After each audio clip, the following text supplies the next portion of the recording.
You see this triangle right here? It has 3 components to the perfect sexual relationship with a woman. Unfortunately, over 80% of men completely neglect one side of this triangle over the years. It leads husbands to end up being just co-parents, good friends, and just roommates. And honestly, it is one of the biggest causes of why your wife or girlfriend is losing attraction for you day by day. So today, what I'm gonna do for you is I'm gonna show you 5 simple habits that you can use with your wife or girlfriend every single day to increase attraction, bring back the passion, and get her to want to go into bed with you again. But first, let me tell you how most men get here in the first place, because once you know how you got here, you won't keep on going the same way. You'll turn direction, and that's what we're gonna do for you. So I'm gonna tell you through one of my marriage mastery clients. His name is Brian. Now, Brian was the ultimate nice guy. When I first spoke with him when he came into the program, he used to tell me how, Josh, you know what? Every single day we could not keep our hands off of each other. We would skip work and do it. We would do it multiple times a day. We would go on trips. We would do it even in places that we weren't supposed to do it. Not only that, but Brian says the thing he missed the most wasn't the actual sex. It was that she would just come up to him and just be affectionate, just jump all over him, kiss him on the cheek, and just,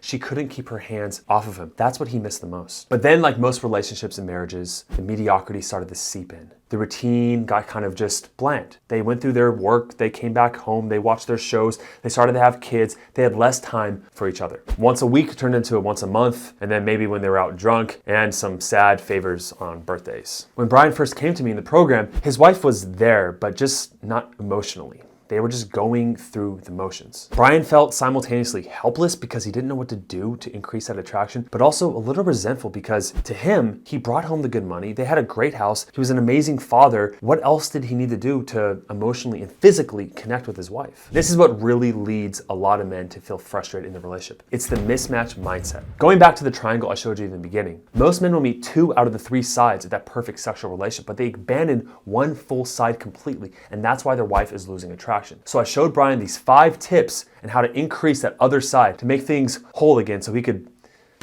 I think you could fill in the blank. Nice guys like Brian and like my old self do what nice guys do best. We agree with everything. We become agreeable Andes where our wife thinks we have no spine or no backbone. You see, it takes energy to make decisions. And one of the best gifts as a man you can give a woman is to make decisions for her so she can relax into her feminine. Here's what Brian and a lot of other nice guys will do instead. If the wife says, Chinese tonight, he says, let's just do what you want, honey. Hey, what sports should we put the kids in? Doesn't matter, whatever you want. Do you like this dress? Yeah, I mean, everything looks good on you, I guess. I told Brian to always offer his opinion, even if he truly didn't care. Start to become a man who always makes decisions on every little thing she asks about. As Brian started to make decisions for his wife, things started to improve. His wife started to open up and become more warm. But I warned Brian that she would actually make things hard for him real soon. One night in bed, Brian and her were just laying there, just talking about the day. And out of the blue, his wife says, you don't want to have sex with me anymore. Now, normally this would have rocked Brian. He would have said, of course I do. Are you freaking kidding me? I always want to have sex with you. You rejected me the past 4 times, so I don't even try anymore. But since I taught Brian how to become the shore, which is the second habit, instead he said this: you feel really unloved by me right now. And I totally understand. I need to try harder to show you that I do love you. You see, what I taught Brian is that women will always test men, and when she tests you, she actually wants you to pass her test, which I have a whole video on how to pass tests right here, but I just want to let you know, the shore comes from this analogy where women are like the ocean. And sometimes the ocean, you can see it caresses the shore, it's all soft and gentle, and women can be that way. But also, water and the waves can just crash into the shore. And as the man, you have to be unreactive and not become emotional. If you become emotional to her tests, she sees you as a woman as well. Not exactly, but she sees you as being weak and just passive and feminine.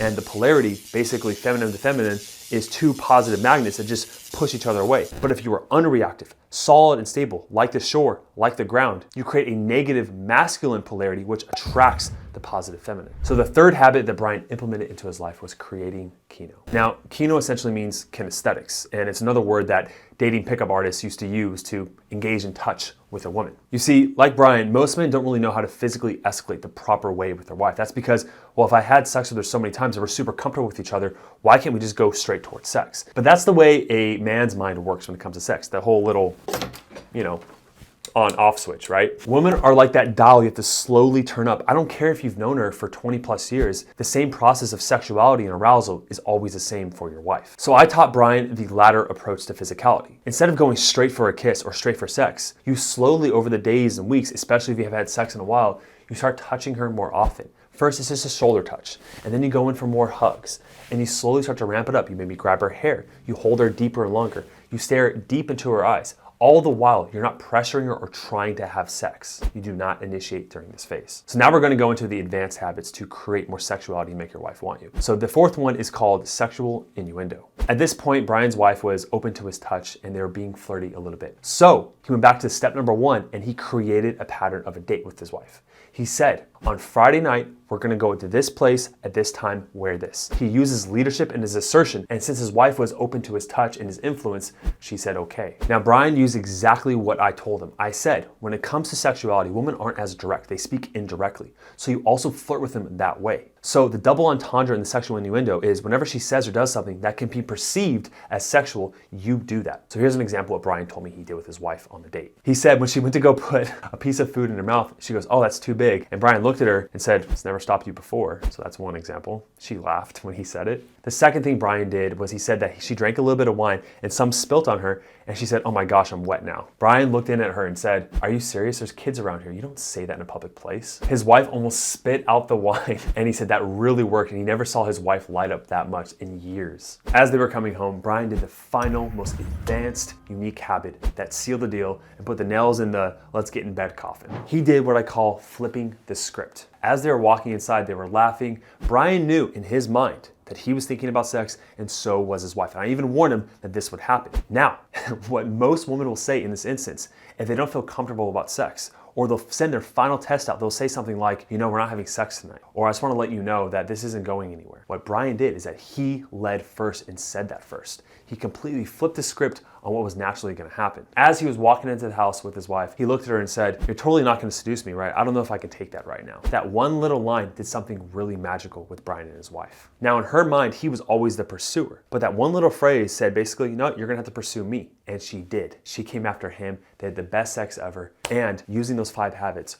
really cultivated the other side of that triangle to have the perfect sexual relationship with his wife. Look, if you're tired of not having sex with your wife or girlfriend, and things are just falling apart, but you know that the woman you fell in love with is still there. You guys have fleeting moments of it. I want to let you know right now for free, you can set up a call with my marriage evaluating team and we can look at your relationship and see what really caused it to fall apart in the first place. And we can show you exact actionable items and tools and strategies to use to turn things around, to have more sex, more connection, and more love again. If you want a chance to do that, click the link down below. Make sure you fill out the application fully and you are fully committed because we only take serious applications. Thank you for watching the video. Watch this video on tests right here if you want more advice on how to pass tests. Love you, and I'll see you in the next one.